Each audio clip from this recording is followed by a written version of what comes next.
भारत में इन दिनों मस्जिदों और दरगाहों को लेकर विवाद बढ़ते जा रहे हैं, जो सामाजिक और धार्मिक सद्भाव को प्रभावित कर रहे हैं। वहीं अजमेर दरगाह पर भी विवाद शुरू हो गया है। इस मामले में अजमेर की सिविल कोर्ट द्वारा 27 नवंबर को जारी आदेश ने दरगाह के ऐतिहासिक महत्व पर नए सवाल खड़े कर दिए। हिंदू सेना के राष्ट्रीय अध्यक्ष विष्णु गुप्ता ने दावा किया कि दरगाह पहले एक शिव मंदिर था और इसे मक्का मदीना की तरह संरक्षित किया जाना चाहिए। इसके बाद कोर्ट ने दरगाह कमेटी, केंद्रीय अल्पसंख्यक कार्य मंत्रालय और भारतीय पुरातत्व सर्वेक्षण ASI को नोटिस जारी कर इस विवाद को सुलझाने के लिए कहा।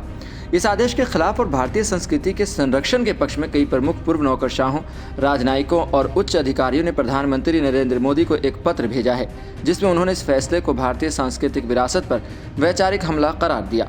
पत्र में दिल्ली के पूर्व उपराज्यपाल नजीब जंग, पूर्व मुख्य चुनाव आयुक्त SVI कुरैशी, पूर्व उपसेना प्रमुख lieutenant general Jamiruddin Shah, RBI के पूर्व डिप्टी गवर्नर रवि वीरा गुप्ता और अन्य प्रतिष्ठित हस्तियों के नाम शामिल हैं। इन नेताओं का कहना है कि ख्वाजा मोइनुद्दीन चिश्ती ने सद्भाव और शांति का संदेश दिया और उनके नाम से जुड़े किसी भी विवाद को उचित नहीं ठहराया जा सकता। इन नेताओं का यह भी कहना है कि प्रधानमंत्री नरेंद्र मोदी ने व्यक्तिगत रूप से दरगाह पर चादर चढ़ाकर शांति और सद्भावना का संदेश दिया है। ऐसे में इस प्रकार के विवादों को बढ़ावा देना न केवल ऐतिहासिक दृष्टिकोण से गलत है, बल्कि यह समाज में समुदायों के बीच नफरत और अविश्वास को भी बढ़ावा देता है। पत्र में कहा गया कि यह समझ से परे है कि एक ऐसे महान सूफी संत जिनकी शिक्षाओं ने देश में धार्मिक सद्भाव और सहिष्णुता को बढ़ावा दिया, उनके नाम पर इस तरह का विवाद क्यों खड़ा किया जा रहा है। इस पत्र में यह भी कहा गया कि पिछले कुछ वर्षों में भारत में धार्मिक अस्मिता को लेकर गहरे सामाजिक विभाजन देखे गए। मुसलमानों के खिलाफ उत्पीड़न, लिंचिंग की घटनाएं, मुस्लिम व्यवसायों का बहिष्कार और इस्लाम विरोधी भाषण जैसी घटनाओं ने समाज में असुरक्षा का माहौल पैदा किया है। इन घटनाओं ने भारत की सामाजिक और सांस्कृतिक ताने बाने को भी नुकसान पहुंचाया।